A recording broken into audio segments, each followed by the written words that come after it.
السلام علیکم ورحمۃ اللہ وبرکاتہ۔ کیا حال ہے سب کا؟ الحمدللہ۔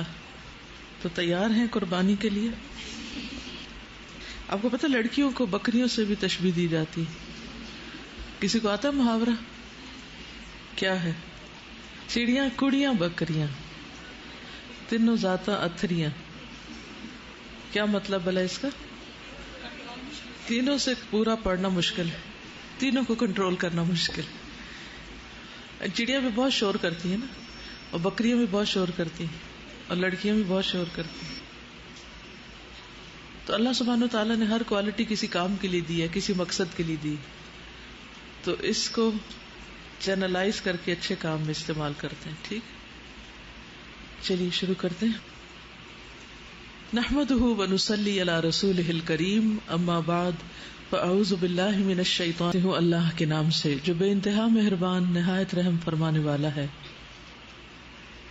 قربانی کا موسم ہے، اور اس موسم میں ابراہیم علیہ السلام کی قربانی ہم سب کو یاد آتی۔ اور جب ایک موقع پر نبی صلی اللہ علیہ وسلم سے پوچھا گیا کہ ما هذه الاضاحی، یہ قربانیاں ہیں کیا؟ تو بتایا گیا کہ یہ تمہارے باپ ابراہیم علیہ السلام کا طریقہ، یعنی ہم ان کی سنت پر عمل کرتے ہوئے یہ قربانی کرتے ہیں۔ ابراہیم علیہ السلام کی سنت کیا تھی جس کو آج تک فالو کیا جا رہا ہے، اور خوشی خوشی سے فالو کیا جا رہا ہے، اس کا اتباع کیا جا رہا ہے؟ اس کا ذکر سورۃ صافات کی آیت نمبر 99 سے 111 تک بہت تفصیل کے ساتھ یہاں بیان کیا گیا ہے، جس کو آپ نے ابھی سنا ہے۔ ابراہیم علیہ السلام نے کہا، بے شک میں اپنے رب کی طرف جانے والا ہوں۔ ہم نے بھی کبھی کہا کہ میں اپنے رب کی طرف جانے والی، میرا رخ اپنے رب کی طرف ہے۔ ہر شخص اپنی محبوب چیز کی طرف دوڑتا ہے، اس کی طرف رخ کرتا ہے۔ جو اللہ سے محبت کرتا ہے وہ سارے جہان کو چھوڑ کر اللہ رب العزت ہی کی طرف دوڑتا ہے۔ وہ مجھے ضرور راستہ دکھائے گا، اور خصوصاً ایسے وقت میں اللہ تعالیٰ کی طرف جانا، رغبت کرنا، جب انسان کسی معاملے میں کنفیوز ہو، جب اسے سمجھ نہ آ رہی ہو کہ اسے کیا کرنا چاہیے۔ اے میرے رب، مجھے ایک صالح بیٹا عطا فرما۔ بس ہم نے اسے ایک بڑے بردبار بیٹے اسماعیل علیہ السلام کی بشارت دی۔ ایک خوشخبری تھی، خوشی کی بات تھی۔ ابراہیم علیہ السلام 100 سال سے زائد عمر تک پہنچ چکے تھے، اور ان کی اولاد نہیں تھی۔ اور جب انسان کو اتنی لیٹ عمر میں اولاد ملے تو اس کی خوشی کا ٹھکانہ کیا ہو سکتا ہے؟ لیکن ابراہیم علیہ السلام تو اپنے رب کے لیے جیتے اور مرتے تھے۔ ابراہیم علیہ السلام کی زندگی کا ہر لمحہ اپنے رب کی خوشی میں گزرتا تھا، کہ ہر عمل، چاہے کوئی نعمت ملے یا کوئی نعمت ہاتھ سے جائے، ہر موقع پر رب کا شکر گزار بنا جائے، اور رب ہی کی طرف دوڑا جائے، اور رب ہی کی پسند اور مرضی کے کام کیے جائیں۔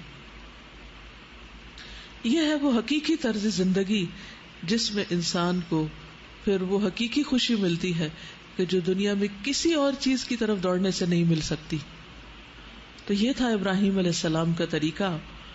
تو جب انہیں بیٹے کی خوشخبری ملی، پھر جب وہ بیٹا ان کے ہمراہ دوڑ دھوپ کرنے کی عمر کو پہنچ گیا، اور اس سے پہلے کا واقعہ تو آپ جانتے ہیں کہ بیٹا ابھی دودھ ہی پی رہا تھا کہ باپ سے جدا ہونا پڑا۔ ماں کے ساتھ بیٹے کو اللہ کے نبی ابراہیم علیہ السلام نے مکہ کی بے آب و گیا وادی میں چھوڑ دیا، جہاں نہ پانی تھا نہ سبزہ تھا، کچھ بھی نہیں تھا، اور وہاں وہ پل پڑھ کر جوان ہوئے۔ اور جب وہ جوانی کی عمر کو پہنچے تو ایک دن ابراہیم علیہ السلام نے کہا، بیٹے میں نے خواب میں دیکھا ہے کہ میں تمہیں ذبح کر رہا ہوں۔ اللہ کا حکم تھا جو خواب کے ذریعے ملا، اور انبیاء کے خواب بھی وحی الہی ہوتے ہیں اور سچے خواب ہوتے ہیں۔ ہم میں سے اگر کوئی ایسا خواب دیکھ لے کہ وہ کسی کو ذبح کر رہا ہے یا کرنے کو کہا جا رہا ہے کہ اس کو ذبح کر ڈالو، اور وہ بھی اپنا بیٹا ہو، تو کیفیت کیا ہوگی؟ کیا کیفیت ہوگی آپ بتائیے؟ ایسا خواب دیکھنے کے بعد ہماری حالت کیا ہوگی؟ دہشت، خوف، پریشانی اور ایک عجب عالم ہوگا. لیکن ابراہیم علیہ السلام کتنے مطمئن نظر آتے. کیوں؟ اس لیے کہ ان کا اپنے رب کے ساتھ ایک خاص تعلق تھا. اس تعلق کی بنا پر رب پر ایک اعتماد تھا. ایمان جو ہے وہ اعتماد دیتا ہے. ایسا اعتماد کہ انسان پھر سوال نہیں کرتا کہ کیوں یہ کام میں کیوں کروں، اس کی لاجک کیا ہے، اس کی حکمت کیا ہے، اس کا فائدہ کیا ہے، نہ کرنے کا نقصان کیا ہے. پھر انسان حجت بازی نہیں کرتا. اور جہاں اعتماد نہیں ہوتا وہاں انسان کو قرار نہیں ہوتا، چین ہی نہیں ہوتا. تو یہاں بھرپور اعتماد کا مظاہرہ. دوسری بات ہی نہیں کرتے، آ کر اپنے بیٹے کو بتاتے ہیں خواب کہ میں نے خواب میں دیکھا ہے کہ میں تمہیں ذبح کر رہا ہوں، بیٹا بھی کس کا ہے. اس سے مشورہ کرتے ہیں. اور یہ اتنا خوبصورت انداز ہے ایک کام کو کروانے کا کہ جیسا حکم ملا ویسا ہی بیان کر رہے ہیں. آ کے اپنی طرف سے تحکمانہ لہجے میں یہ نہیں کہتے بیٹا تیار ہو جاؤ اب میں نے تمہیں ذبح کرنا ہے، اب تو تمہارے دنیا سے جانے کا وقت آ گیا. اور خود بھی رونے لگے اور اس کو بھی رلانے لگے. نہ کوئی ایموشنل ری ایکشن ہے اور نہ ہی کوئی باپ بننے کا ایک خاص جیسے تحکمانہ لہجہ، کچھ بھی نہیں. بہت ہی خوبصورت انداز میں کہتے ہیں کہ مجھے یہ خواب نظر آیا ہے، اب تم بتاؤ فانظر ماذا ترى، تمہارا کیا خیال ہے، تمہاری کیا رائے ہے، تم کیا کہتے ہو. اور وہ بیٹا کس کا تھا؟ اس شخص کا کہ جس کو رب نے کہا اذ قال له ربه اسلم قال اسلمت لرب العالمین، کہ فرما بردار بن جاؤ. تو اس نے کہا میں اپنے رب کا فرما بردار بن گیا، رب العالمین کا فرما بردار بن گیا. تو وہ بیٹا کہتا ہے افعل ما تؤمر، آپ کیوں مجھ سے پوچھ رہے ہیں، آپ کر لیجئے جو آپ کو کرنا، جو آپ کو حکم ملا آپ بس کر لیجئے، مجھے ذبح کرنا کر دیجئے. یعنی ایک باپ کے دل میں، اور وہ بھی اتنے طویل انتظار کے بعد جو بیٹا ملا اس کو ذبح کرنے کا حکم پا کر ابراہیم علیہ السلام اتنے مطمئن ہیں، اور پھر بیٹا بھی اتنا مطمئن، اور اس حکم کی پیروی کے لیے دونوں ہی بالکل تیار ہو جاتے ہیں. یہ کوئی معمولی بات نہیں ہے. ہم سب بھی تو اسلام کا دعویٰ کرتے ہیں نا، کیا خیال ہے؟ ہم میں سے ہر ایک کیا کہتا ہے کہ میں مسلمان ہوں، لیکن کیا ہمارا اسلام بھی ایسا ہے؟ ہمیں تو اگر کوئی بڑے ہوئے ناخن کاٹنے کو کہہ دے نا کہ یہ اسلامی طریقہ یہ کلچر کے خلاف ہے یا سنت کے خلاف ہے کہ انسان اپنے بڑے ہوئے ناخن نہ کاٹے یا اپنی صفائی نہ کرے، تو ہم اس پر بھی کئی حجتیں کرنے لگتے ہیں، اس پہ بھی راضی نہیں. کوئی بری عادت ہی چھوڑنے کے لیے کہہ دے، کسی بھی چیز کی قربانی کرنے کے لیے کہہ دے، اپنی جگہ ہی کی قربانی کرنی پڑ جائے، اپنے وقت کی قربانی دینی پڑے، اپنے مال کی دینی پڑے، اپنے پیاروں کی دینی پڑے، کسی بھی چیز کی، تو ہمارا ری ایکشن کیا ہوتا ہے؟ پہلا خیال کیا آتا ہے؟ پہلا خیال کہ ہاں ٹھیک ہے، ہاں ٹھیک ہے، یا پہلا خیال آتا ہے تو بہت مشکل ہے، یہ نہیں ہو سکتا. بلیو می، اپنا تجربہ کر کے دیکھیں.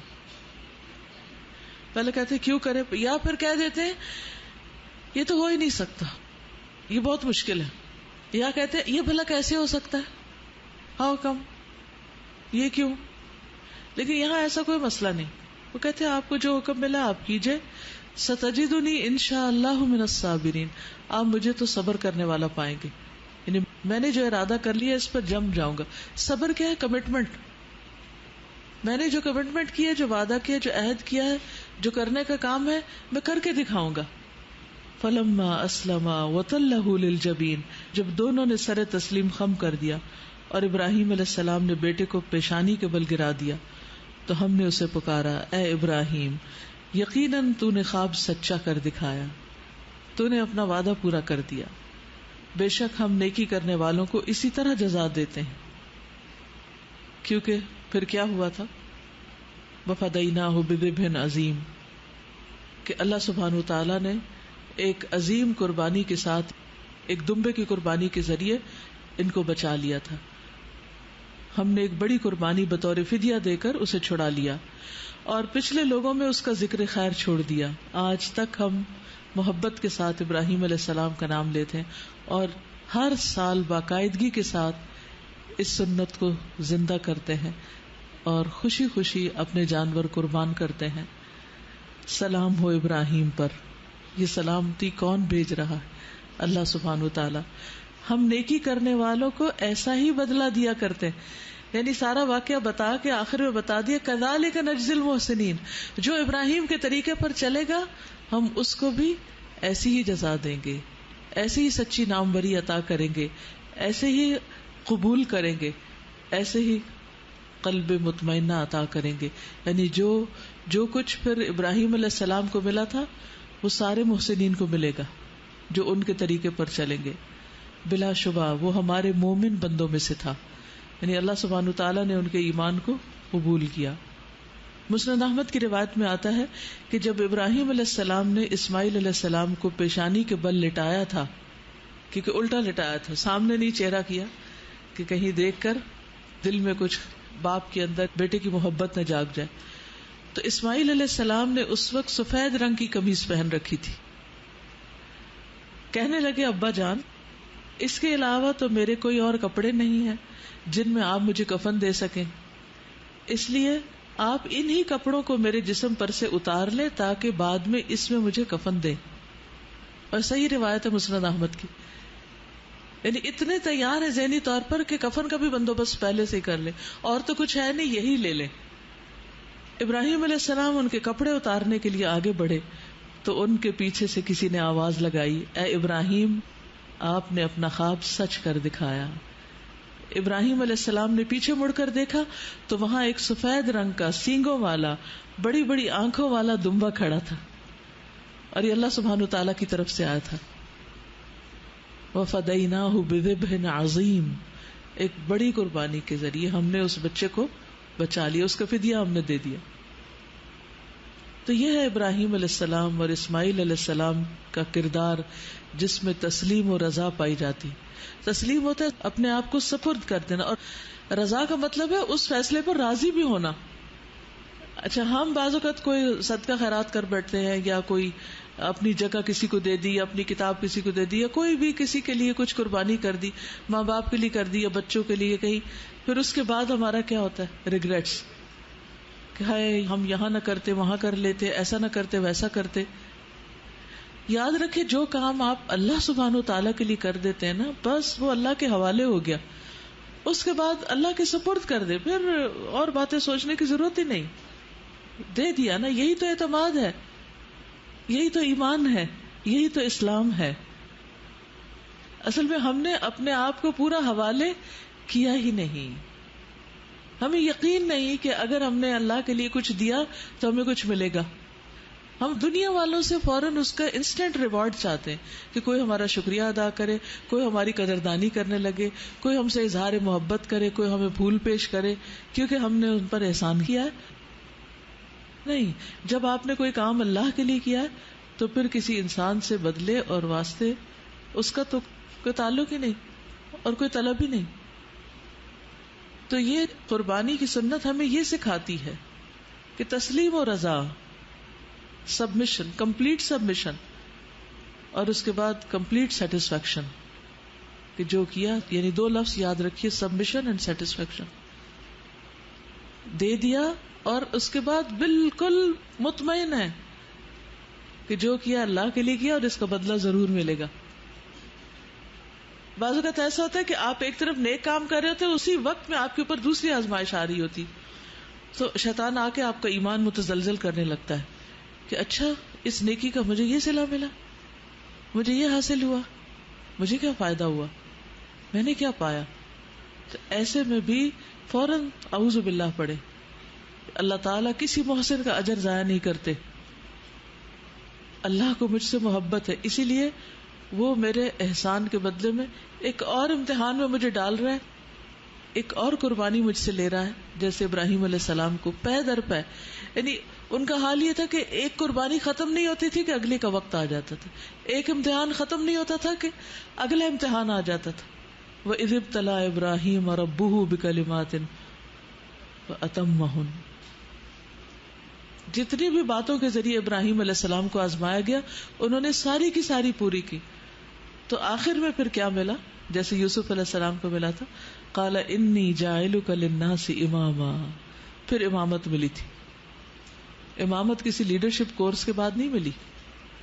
ایسی چیزیں صرف کوئی ٹریننگ لے کر حاصل نہیں ہو جاتی، یہ قربانیوں کے نتیجے میں ملتی، کیونکہ قربانیوں سے جو آپ کی ٹریننگ ہوتی ہے وہ کتاب پڑھنے سے نہیں ہوتی. اور اللہ سبحانہ وتعالیٰ ایک کے بعد ایک امتحان ڈالتا چلا جاتا ہے تاکہ انسان کو اپنے کام کا بنا لے. وَاصْطَنَعْتُكَ لِنَفْسِي، جیسے موسیٰ علیہ السلام کو ایک کے بعد ایک امتحان میں ڈالا، پیدا ہوتے ہی امتحان. ٹھیک ہے انہیں نہیں پتا تھا لیکن تھا تو ان کے لیے امتحان.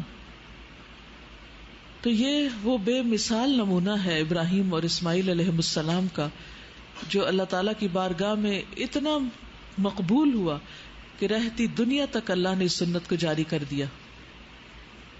تو جب آپ قربانی کریں گے یا آپ کے گھر میں بکرا ذبح ہوگا یا اس کا گوشت کھائیں گے یا اس کی کھال کو دیکھیں گے اور کچھ نہیں تو گلیوں میں پڑی ہوئی اوجھ اور گندگی کو ہی دیکھیں گے، تو ان میں سے کسی بھی چیز پر برا نہیں منائیں گے یا اس پر دل تنگ نہیں ہوں گے، چاہے خون ہو، چاہے کھال ہو، چاہے بال ہو، چاہے کچھ بھی ہو. ایک ایک چیز سنت ابراہیمی کی یاد دلاتی ہے. اور پھر اس کے ساتھ ہی کیا سوچیں گے، میں کیا قربانی کر سکتی، میں کیا دے سکتی. اور اللہ سبحانہ وتعالیٰ نے اس پورے عشرے کو، یعنی قربانی تو آخری دن ہے نا اس عشرے کا 10واں دن، یعنی خصوصاً حاجیوں کے لیے. ہم لوگ تو یہاں کرتے ہی یہ قربانیاں، لیکن منا کے اندر جہاں یہ قربانی ہوئی تھی ابراہیم علیہ السلام نے جب پھر وہ دمبا قربان کیا، وہاں تو ہزاروں لاکھوں جانور پھر قربان ہوتے. اس خاص واقعے کی بنا پر اور ابراہیم علیہ السلام کے جو حج کے لیے لوگوں کو بلانا تھا، ان سب کو ایک جگہ اکٹھا کر دیا گیا، ان کی قربانیوں کو. اور پھر ہم سب کے لیے رمضان کے بعد ایک بہترین موقع دے دیا گیا کہ ہم بھی خوب قربانیاں کر سکیں، نیکی کے کام کر سکیں. اور آپ دیکھیے کہ اس نسبت سے جب میں یہ حدیث پڑھتی ہوں کہ کسی بھی دن کا کیا ہوا عمل اللہ تعالیٰ کو ان دنوں میں کیے ہوئے عمل سے زیادہ محبوب نہیں. آخر ان دنوں میں کیا ہے، یہ کون سے دن ہے، یہ کس کام کے دن ہے؟ فریضہ حج کی ادائیگی کے دن ہے، ابراہیم علیہ السلام کی قربانی کی یاد کو تازہ کرنے کے دن ہے، قربانی کرنے کے دن ہے، اللہ کا نام بلند کرنے کے دن ہے. اور پھر میں دیکھتی ہوں کہ جب یہ پوچھا گیا کہ کیا جہاد فی سبیل اللہ بھی نہیں، تو بتایا گیا کہ نہیں، جہاد فی سبیل اللہ بھی نہیں، اللہ یہ کہ کوئی اپنا گھوڑا لے جائے اور پھر نہ وہ بچے اور نہ وہ خود بچے، تو وہ بھی شخص اپنے آپ کو قربان کر رہا ہے. میں سوچتا ہوں کہ صحابہ کرام نے جتنے بھی جہاد کیے، مثلا جنگ یمامہ اس وقت سعودی عربیہ کی سٹی ریاض کا ایک حصہ ہے. اس دفعہ جب میں گئی تو مجھے وہ جگہ دکھائی گئی کہ یہاں پر جنگ یمامہ ہوئی تھی. ایک جنگ یمامہ میں 600 حفاظ شہید ہو گئے تھے. کوئی گھر نہیں بچا جس میں سے کوئی نہ چلا گیا ہو، اور وہ بھی ایسا جس نے قرآن حفظ کیا ہوا ہو. کوئی عام بندہ نہیں، کوئی معمولی انسان نہیں، اتنا قیمتی انسان. اور وہ دور کتنا تھا یمامہ. ہم جب مدینہ سے آنے لگے تو میرا بہت دل تھا کہ ہم، یعنی اسی پچھلے وزٹ میں جو عمرے کا کیا، کہ بہت دل تھا کہ ہم بائی روڈ سفر کریں. سب نے منع کہ نہیں، آپ کی طبیعت ایسی نہیں کہ آپ اتنا 1000 کلومیٹر کا سفر جو ہے وہ گاڑی میں طے کریں، آپ سیدھی فلائٹ لیں تاکہ آپ کا وقت بھی بچے اور آپ باقی کام کر سکیں. تو میں سوچ رہی تھی کہ اتنی تیز رفتار کاریں، گاڑیاں، اتنی زبردست سڑکیں اور ایئر کنڈیشن گاڑیاں اور زبردست ماہر ڈرائیور، اور پھر بھی ہمیں یہ کہا جاتا ہے کہ آپ یہ سفر نہ کریں، آپ تھک جائیں گے. کہاں صحابہ کرام اونٹوں اور گھوڑوں پر، اور وہ بھی ایک نہیں، دو نہیں، سینکڑوں ہزاروں کی تعداد میں اللہ کے راستے میں نکلتے اور ہر طرح کی دھوپ اور مٹی سے اٹے ہوئے ہوتے تھے. اتنی قربانیاں کر کے وہ جب پہنچتے اور پھر اپنی جانیں لٹا کے اللہ کے راستے میں ختم ہو جاتے کہ واپسی کا کوئی سفر نہیں، آگے جنتی کا سفر ہے. اب تو اس سے بھی زیادہ اللہ کو پیارا ہے وہ عمل جو ان دنوں میں کیا جائے. نیکی کے وہ کام تکبیرات پڑھیں یا صدقہ خیرات کریں یا نوافل پڑھیں یا روزہ رکھیں یا جو بھی کوئی نیکی کا کام کریں. یہ اتنا محبوب کیوں ہے؟ کیونکہ ان دنوں میں اللہ کے محبوب ترین ہستی یعنی ابراہیم علیہ السلام، جن کو اللہ نے اپنا دوست بنایا تھا، ان کی یاد تازہ ہوتی ہے. ان سے ایک نسبت ہے ان دنوں کو. اس سے ہمارے لیے کیا سبق ہے؟ یہ قربانی کا موسم جو ہے اور یہ قربانی کا موقع جو ہے ہمیں کیا سکھاتا ہے؟ کیا پتہ چلتا ہے اس سے؟ ہمارے لیے کیا سبق ہے اس میں؟ آپ میں سے کوئی بتائے گا؟ ابراہیم علیہ السلام جو ہیں وہ اتنی بڑی قربانی کر کے اللہ سبحانہ و تعالیٰ کے محبوب بندے بنے، تو یہ جو قربانی کا جتنا بھی عرصہ ہے اس کے اندر ہم بھی اگر اللہ کا محبوب بننا چاہتے ہیں تو اس کے لیے ہمیں بھی قربانی دینی ہوگی. قربانی کی نوعیت فرق ہو سکتی ہے، وہ ہر شخص کے اپنے ساتھ. بالکل. یعنی یہ دن ہے اللہ کا محبوب بننے کے، اور پھر ان دنوں میں محبوب بننے کی پریکٹس ہو جائے تو پھر سارا سال بھی محبوب بن سکتے ہیں، اور اللہ سے اس حال میں ملے کہ ہم اللہ کے محبوب ہوں. تو پھر بتائیے کیا شان ہوگی، کیا مقام ہوگا اللہ کے مہمانوں کا. دل نہیں چاہتا کہ ہر چیز لٹا دیں اس کے راہ میں، اپنی جوانی، اپنی صحت، اپنا مال، اپنا وقت، اپنی ہر چیز، اپنی جاب، اپنا گھر، اپنی کون سی چیز چھوڑیں جو اللہ کے راستے میں نہ دیں.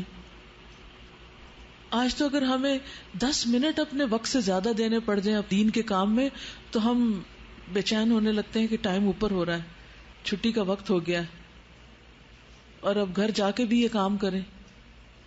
کیا ہم سب کو نہیں پتا کہ ہم جب اس بلڈنگ کے اندر آ جاتے ہیں تو یہ بس اللہ کے لیے آ جاتے ہیں؟ جب اس راستے پر نکل پڑتے تو یہ اللہ کا راستہ ہے. ایک ایک قدم اٹھا کے جو یہاں آتے تو ہم کو اپنی ذات کی خدمت کے لیے تو نہیں آتے. ہم کس لیے آتے ہیں؟ آپ سب کیوں آتے ہیں یہاں؟ اللہ کا دین سیکھنے کے لیے. کیا یہ اللہ کا راستہ نہیں، فی سبیل اللہ نہیں ہے؟ من سلک طریقا یلتمس فیہ علما سہل اللہ لہ طریقا الی الجنہ. کیا یہ جنت کا راستہ نہیں ہے؟ اور اگر آپ ہوں اور آپ کو سکھانے والے موجود نہ ہوں، آپ کے ٹیچرز، آپ کے انچارجز، آپ کے باقی سب، تو کیا یہ سلسلہ چل سکتا ہے؟ نہیں. تو جو لوگ بھی قربانیاں دے رہے ہیں، سیکھ رہے ہیں، سکھا رہے ہیں، پڑھا رہے ہیں، کسی طرح کی بھی خدمت کر رہے ہیں، چاہے جگہ بنا رہے ہیں، چاہے کچھ بھی کر رہے ہیں، وہ سب اللہ کے راستے میں ہے.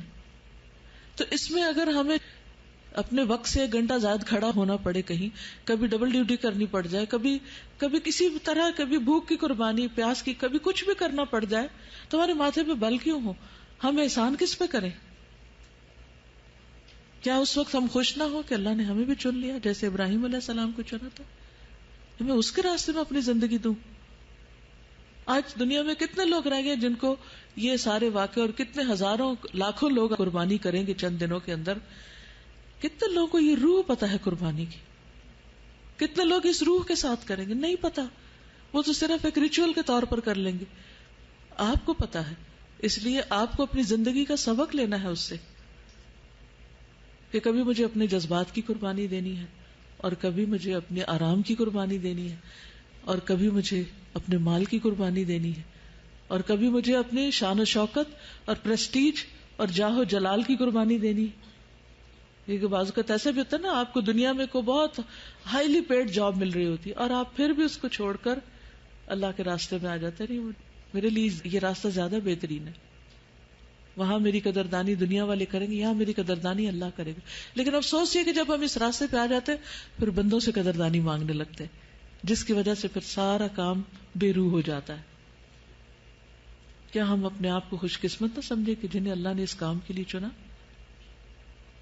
تو ہم سب کو بھی اگر اللہ کا دوست بننا ہے تو کیا ابراہیم علیہ السلام کے طریقے کے علاوہ کسی اور طریقے پہ چل کے بن سکتے ہیں؟ قرآن مجید میں پہلے پارے میں ایک آیت آتی ہے جس میں ابراہیم علیہ السلام کے طریقے سے منہ پھیرنے والوں کو کچھ کہا گیا. وہ کیا کہا گیا؟ وَمَن يَرْغَبُ عَن مِّلَّةِ إِبْرَاهِيمَ إِلَّا مَن سَفِهَ نَفْسَهُ وَلَقَدِ اصْطَفَيْنَاهُ فِي الدُّنْيَا وَإِنَّهُ فِي الْآخِرَةِ لَمِنَ الصَّالِحِينَ. یہ ہے ابراہیم علیہ السلام کا طریقہ، قربانیوں والا طریقہ. وَمَن يَرْغَبُ عَن مِّلَّةِ إِبْرَاهِيمَ إِلَّا مَن سَفِهَ نَفْسَهُ. صرف وہی اس راستے سے منہ موڑ سکتا ہے جو اپنے آپ کو حماقت میں مبتلا کر لے، بے وقوف ہو. اللہ نے اس کو دنیا میں وَلَقَدِ اسْتَفَيْنَاهُ فِي الدُّنْيَا، ہم نے اس کو دنیا میں بھی چن لیا، اور یقیناً وہ آخرت میں بھی صالحین میں شمار ہوگا. آخرت جو ہماری آخری منزل ہے اور ہمیشہ ہمیشہ کی منزل ہے، وہاں پر اگر ہمارا شمار صالحین میں ہو جائے تو اس سے بڑی کوئی سعادت، اس سے بڑا کوئی مقام ہو سکتا ہے؟ کوئی بھی نہیں. تو اس لیے اگر آپ اللہ کے راستے میں نکلے تو کبھی بھی چونکہ لوگ دین کو اور دین پہ چلنے والوں کو اور دین کی خدمت کرنے والوں کو حقیر نظروں سے دیکھتے ہیں، تو آپ ان لوگوں میں شامل نہ ہوں. دنیا کی دوڑ میں جتنے بھی آپ آگے نکل رہے، اگر اللہ کی نگاہ میں آگے نہیں تو کچھ بھی نہیں. اور آپ دیکھیے اس وقت تو مجھے اور بھی شرم آتی ہے جب دمبے قربان ہو رہے ہوتے ہیں اور وہ جانور ہیں، اور ہم یہ سب کچھ دیکھ کے بھی اتنی سی قربانی نہیں دے سکتے کہ اس دمبے کا جب گوشت پکے اور ہماری باری بعد میں کھانے کی، یا ہمیں اس میں سے کچھ کم ملے تو ہم اس پہ راضی ہو جائیں. وہیں سے ناراضگی شروع ہو جاتی، ہمیں کیا دیا. لیکن نبی صلی اللہ علیہ وسلم کے سامنے جب قربانی کے اونٹوں کو پیش کیا گیا، سبحان اللہ، مسند احمد کی روایت ہے، نبی صلی اللہ علیہ وسلم کے سامنے قربانی کے لیے 5-6 اونٹوں کو پیش کیا گیا، جن میں سے ہر ایک نبی صلی اللہ علیہ وسلم کے قریب ہونے کی کوشش کر رہا تھا. اللہ اکبر، کہ مجھے پہلے قربان کیا جائے. اونٹ جو ہے نا بہت سمجھدار جانور. ابھی اس دفعہ جب میں سعودی عرب میں تھی تو میں بہت غور سے ان کی آنکھیں، ان کے ہونٹ، ان کی چال، ان کی ایک ایک چیز دیکھتی تھی کہ یوں لگتا ہے جیسے ہیں کوئی عقل مند سی مخلوق بس ایک خاص شکل میں ڈال کے یہاں کھڑی کر دی گئی. بہت سمجھدار ہے. اور ایک یوٹیوب پہ میں نے ویڈیو دیکھی تھی جس میں ایک شیخ اونٹوں کے باڑے میں جا کر قرآن پڑھتے ہیں اور اونٹ باقاعدہ روتے ہیں، ان کے روتے میں آنسو جو ہیں وہ دکھائے گئے ہیں اس میں. تو میں نے کہا کہ یہ قرآن اگر اونٹوں کے اوپر اثر کرتا اور ان کے آنسو بہتے تو ہمارے دل کیوں پتھر ہے. تو ان کو پتا تھا کہ قربان کیا جانا ہے اور وہ ایک ایک آگے ہو رہا تھا کہ ہمیں لے لو. ہمیں جب قربانی کی سطح پر آ کر کوئی کام دیا جاتا ہے تو اس وقت ہمارا طرز عمل کیا ہوتا ہے؟ آگے ہوتے ہیں کہ پہلے میرا نام لکھ لیا جائے، یا پیچھے ہوتے ہیں؟ کیونکہ ہم نے اللہ سے سودا نہیں کیا نا، ہم نے بندوں سے سودا کیا ہوا ہے. اور جب دیکھتے بندے کچھ نہیں دے رہے تو پھر پیچھے ہٹنے لگتے ہیں. سارے جانوروں میں سے اللہ کی راہ میں قربان ہونے والے اسپیشل ہوتے ہیں نا. ہر بکرے کی قسمت میں یہ تھوڑی ہے کہ وہ اللہ کے راستے میں قربان ہو. وہ تو عام لوگوں کی خوراک کے طور پر ذبح کیے جاتے ہیں. تو اسی لیے لوگوں نے محاورہ بنایا قربانی کا بکرا بنے ہوئے ہو، یعنی بغیر کسی صلے کے تم کام کرتے ہو. یہ تو کہتے ہیں میں کیوں قربانی کا بکرا بنوں. تو اللہ کی راہ میں قربان ہونے والے اسپیشل ہوتے ہیں. نبی صلی اللہ علیہ وسلم 2 مینڈوں کی قربانی کیا کرتے تھے، 2 مینڈوں کی. اور حضرت انس کہتے ہیں کہ میں بھی 2 مینڈوں کی قربانی کرتا ہوں. اس قربانی کی وجہ سے جو دن یعنی 10ویں تاریخ کو قربانی ہوتی ہے ذی الحج کی، اس دن کو بھی سال کا افضل ترین دن شمار کیا گیا. صحیح ابن حبان کی روایت ہے، رسول اللہ صلی اللہ علیہ وسلم نے فرمایا اللہ کے نزدیک سب سے افضل دن یوم النحر 10 ذی الحجہ اور اس کے بعد یوم القر 11 ذی الحجہ ہے. یعنی ان 2 دنوں میں بہت بہت قربانیاں ہوتی ہیں. اور قربانی کا لفظ قرب سے نکلا ہے، جس کا مطلب کیا ہے؟ ایسا کام جس کے ذریعے اللہ کا قرب حاصل کیا جاتا ہے، یعنی جس کا بدلہ ہم دنیا میں نہیں چاہتے، اللہ کے ہاں چاہتے. تو اس دن میں یوم النحر میں 10ویں تاریخ کو نبی صلی اللہ علیہ وسلم فرماتے ہیں کہ پہلا کام ہم جو آج کے دن کرتے ہیں وہ یہ ہے کہ پہلے ہم نماز پڑھیں گے، پھر واپس آ کر قربانی کریں گے. جس نے اس طرح کیا اس نے ہماری سنت کو پا لیا. تو پہلے نماز اور پھر قربانی. نبی صلی اللہ علیہ وسلم نے فرمایا جس نے نماز عید کے بعد قربانی کی اس کی قربانی پوری ہو گئی اور اس نے مسلمانوں کی سنت کے مطابق عمل کیا. صحابہ کرام قربانی کا بہت اہتمام کیا کرتے تھے. امامہ بن سہل کہتے ہیں کہ ہم مدینہ منورہ میں قربانی کے جانور کو کھلا پلا کر موٹا کرتے تھے، یعنی اس کی خاص خدمت خاطر کیا کرتے تھے. اور عام مسلمان بھی یعنی صحابہ کے علاوہ جو دوسرے لوگ تھے وہ بھی قربانی کے جانور کو اسی طرح فربا کیا کرتے تھے.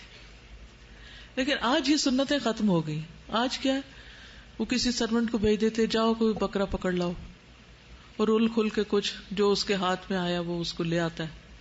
پھر وہ کسائی کو بلا لیتے اچھا تم ذبح کر دو. خود اپنی انوالومنٹ کم ہوتی تو اپنی انوالومنٹ بہت ضروری ہے ان ساری چیزوں میں، یعنی ہر سٹیپ پر دلچسپی لینی چاہیے. پہلے جب اس طرح کے گھر تھے، یا آج بھی گاؤں میں ایسے گھر ہوتے ہیں، ایسی فیسلٹی ہوتی ہے کہ جس میں کچھ دن پہلے جانور کو لا کے ذرا اس کو کچھ کھلایا پلایا جائے تو وہ زیادہ بہتر ہے بنسبت اس کے کہ سہولت کی خاطر اسی دن پکڑ کے لا کے ذبح کر دیا جائے. یعنی قربانی کے جانور کی خدمت بھی ضروری ہے، وہ بھی اجر کا حصہ ہے.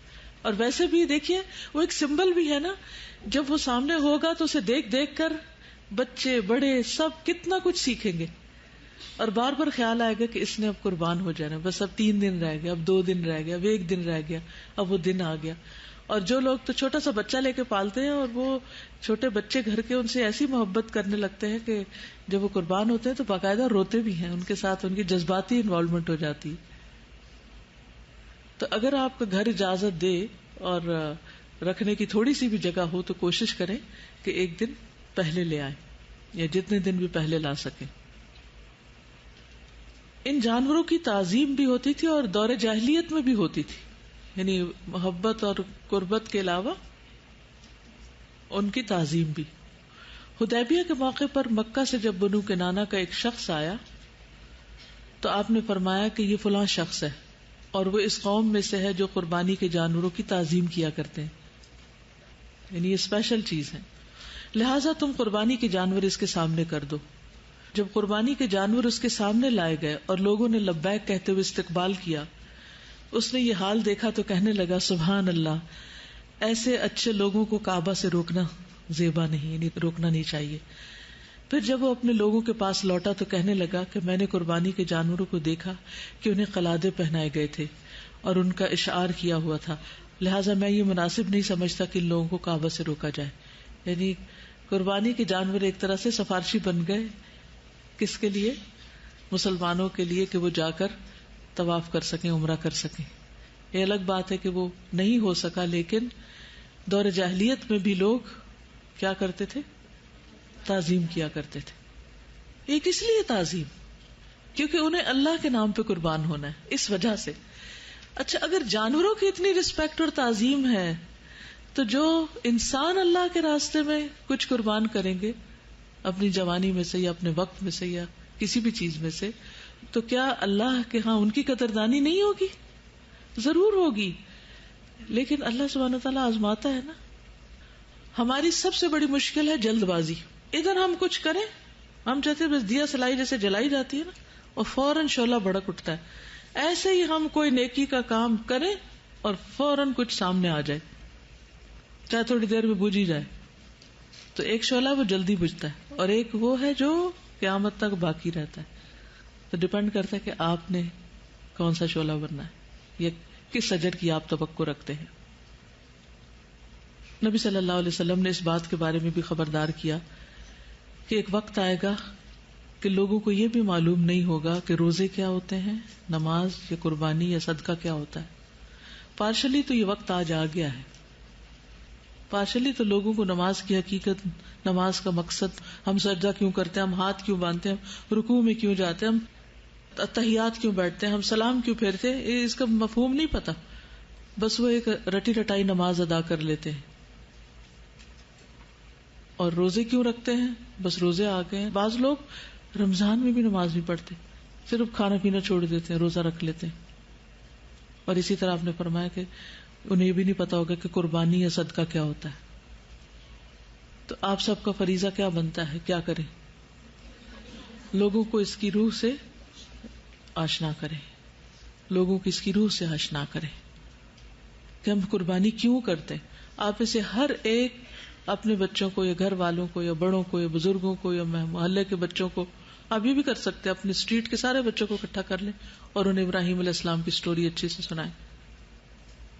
اگر قصص الانبیاء آپ لوگوں کے پاس کتاب ہے تو اس میں عموماً پوری سٹوری شروع سے آخر تک دی ہوتی ہے، تو پوری کہانی بھی ابراہیم علیہ السلام کی بتا سکتے ہیں. ورنہ اتنا حصہ جو ہے قربانی کا وہ تو ضرور بتائیں تاکہ لوگ شعوری طور پر قربانی کریں، کیونکہ لوگ قربانی کا مقصد ہی بھول گئے ہیں. اور عام طور پر اب لوگ آپ کو یہ کہتے ہوئے سنائی دیں گے کہ کیا فائدہ، اتنے جانور ذبح کر دیے جاتے ہیں اور گوشت کی پھر سال بھر کمی ہو جاتی ہے اور اتنے پیسے ضائع ہو جاتے ہیں، یہی پیسے کسی غریب کو دے دیے جائیں.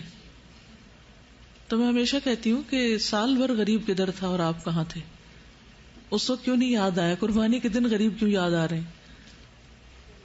سر لوگ جیسے یہ جو ویلفیئر کے لیے دیتے ہیں، جیسے سیلاب زدگان کے لیے قربانی یا کسی کشمیر وغیرہ کہیں پہ، اس میں بھی وہ نیت کا ایسا جھول آ جاتا ہے کہ چھوڑو اچھا ادھر ہی دے دیں، کون اپنے گھر میں زحمت کرے. یعنی یہ بھی ایک چیز آ جاتی ہے. اچھا کہیں دوسرے شہر جا رہے ہیں تو چلو اب کس کو کہہ کے جائیں کہ قربانی کرو، چلو وہیں پیسے دے جائیں گے. آپ کو معلوم ہے کہ مسافر پر بھی قربانی لازم ہے. ابن عباس کہتے ہیں کہ ہم لوگ ایک سفر میں رسول اللہ صلی اللہ علیہ وسلم کے ہمراہ تھے کہ عید الاضحیٰ آ گئی، چنانچہ ہم نے 10 آدمیوں کی طرف سے ایک اونٹ اور 7 آدمیوں کی طرف سے ایک گائے مشترکہ طور پر ذبح کی. یعنی سفر پہ جا رہے ہیں تو انہوں نے سفر میں ہی قربانیاں کر لی. آپ بے شک سیلاب زدگان کو دیں یا غریبوں کے علاقے میں گوشت بھجوائیں، لیکن اس سنت کو حتمی طور پر ختم نہ کر دیں. اپنے گھر میں یا علاقے میں یعنی ایک آپ ایکسٹرا بھجوا دیں. جیسے نبی صلی اللہ علیہ وسلم 2 مینڈوں کی قربانی کرتے تھے، تو ایک گھر میں کر لیں اور ایک آپ غریبوں کے لیے بھیج دیں. ٹھیک ہے نا؟ تاکہ وہ قربانی کی جو روح یا مقصد یا اسے دیکھ کر جو دل کے جذبات ہیں یا دل کے اندر ایک خاص کیفیت پیدا ہوتی ہے ایمان کی یا اللہ کی محبت کی، وہ بیدار رہے. وَمَن يُعَظِّمْ شَعَائِرَ اللَّهِ فَإِنَّهَا مِن تَقْوَى الْقُلُوبِ. تو یہ شاعر اللہ میں سے، یہ ایسی نشانیاں ہیں، ایسی علامتیں ہیں جن کو دیکھ کر اللہ کی یاد آتی ہے. السلام علیکم. شاعر اللہ جیسے سمبلز ہیں، کچھ چیزیں ہوتی ہیں جو کسی چیز کی روح کو جگا دیتی ہیں، تو اس ریچولز کو اس لیے نہیں ختم کر سکتے کیونکہ اس کو دیکھ کے کوئی تو 1-10 میں سے پوچھے گا نا ہم کیوں کرتے ہیں. بالکل. اور اس دفعہ آپ ضرور قربانی کے جانور دیکھیں، کوشش کریں ذبح ہوتے دیکھیں، بلکہ ذبح کرنے کی کوشش کریں.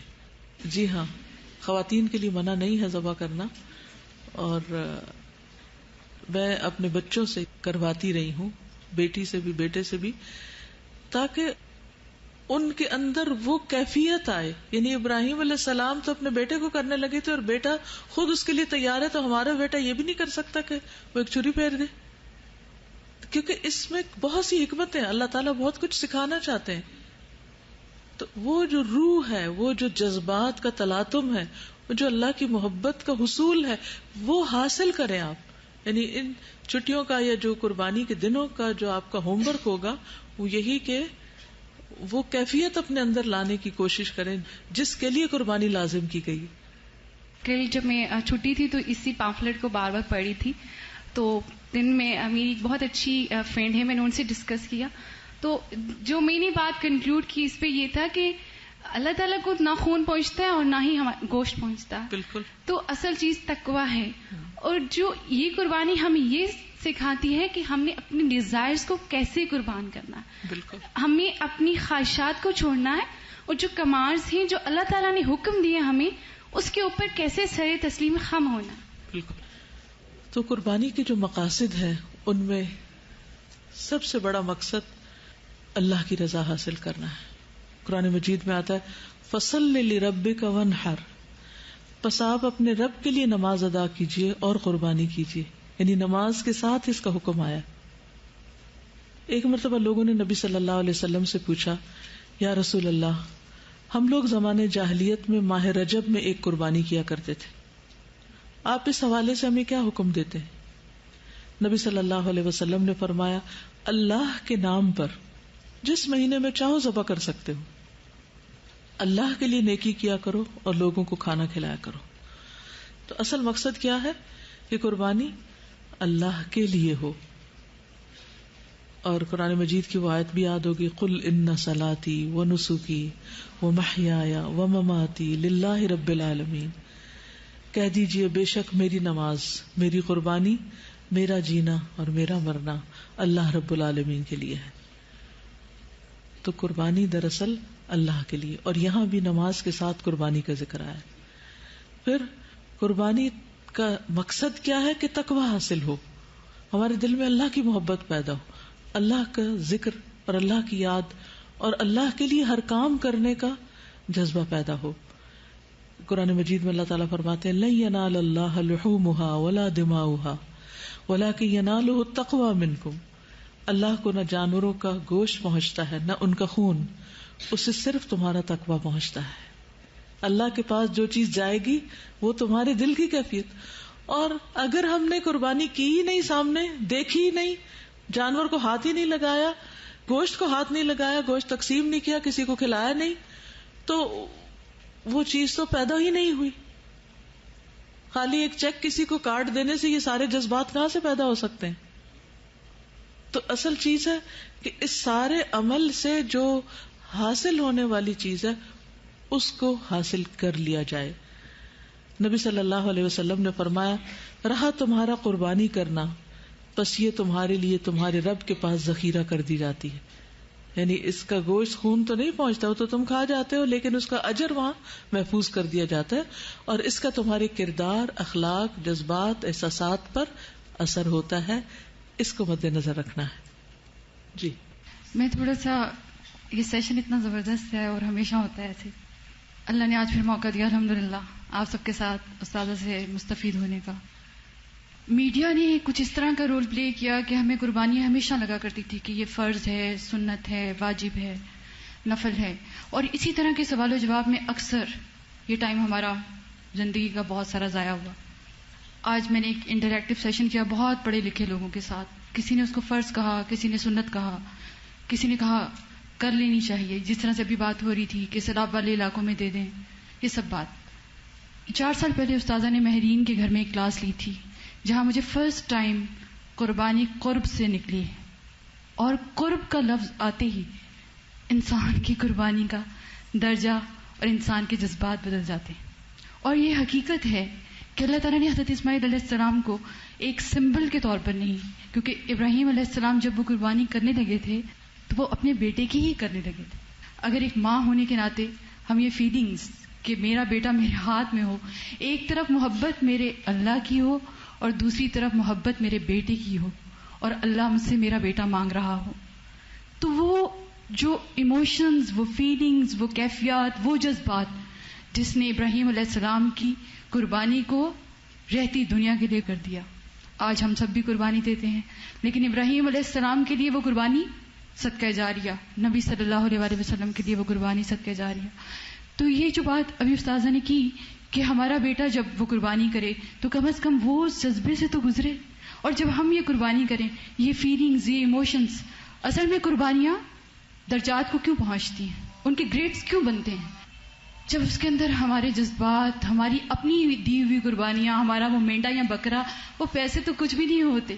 جب محبوب کا قرب حاصل کرنا ہوتا ہے تو اس کے اندر وہ سارے جذبات, وہ دل کی خواہشات, وہ محبتیں, اور ایک بیٹے کی محبت تو یقین مانیں دنیا کی ساری محبتیں ایک طرف اور ایک بیٹے کی محبت ایک طرف. تو اللہ کی راستے میں قربانی دیتے اس بار یہ ضرور دل میں لائیں کہ اگر اس کی جگہ ہم اپنا بیٹا قربان کر رہے ہوتے تو ہماری فیلنگز, ہماری ایموشنز اس مینڈے میں آ جانی چاہیے. قرب پیسوں سے نہیں ملا کرتا, قرب قربانی سے ہی ملے گا. اس لیے یہ آج کا لیکچر بھی 3-4 سال پہلے مجھے یاد ہے, یہ بینرز میرے لیے ایک بہت نئی چیز تھی جب ہم نے سڑکوں پہ لگوائے تھے. آپ سب یہاں اکٹھے ہوئے ہیں, ہم بھی آئے ہیں, مختلف قربانیاں دے کر آئے ہیں, لیکن آج کی نیت یہ کر لیں کہ ہماری 10 ذی الحج کی قربانی کے لیے یہ سب قربانیاں ہیں. تو انشاءاللہ یہ سب کچھ اس میں ایڈ اپ ہو کے ہمارے لیے کیا بن جائے گا, اجر عظیم بن جائے گا. اللہ تعالیٰ ہم سب کو سچی اور خالص نیت عطا کرے, اور ہماری ساری کمیوں اور کوتاہیوں کو دور کر کے ہمیں سچی اللہ والوں کی بھی محبت عطا کر دے, کیونکہ یہ ہر روز ایک فائدہ, یہ ہر روز ایک اضافہ کرتی چلی جاتی ہے اللہ کے قرب کی طرف. آپ سب کو جزاکم اللہ خیرن کثیرا. جزاک اللہ خیرن کثیرا. حقیقت یہ ہے کہ جو بکرا نہیں قربان کر سکتے وہ اپنا آپ بھی قربان نہیں کر سکتے. یہ تو دراصل اپنی ذات, اپنی انا اور اپنے بہت سے برے اعمال, برے اخلاق اور برے کردار کی قربانی ہے. اللہ تعالی ہمیں اپنے مقرب بندوں میں شامل کرے اور ہم اس پوری روح کے ساتھ اس قربانی کو کریں جس کا اللہ نے حکم دیا ہے. انشاءاللہ اس کے احکام سے متعلق کچھ چیزیں ابھی باقی ہیں, وہ میں کل کنٹینیو کروں گی. آج کے لیے اتنا ہی کافی ہے. جزاکم اللہ خیرا. سبحانک اللہم و بحمدک, اشہد ان لا الہ الا انت, استغفرک و اتوب الیک. السلام علیکم و رحمۃ اللہ وبرکاتہ.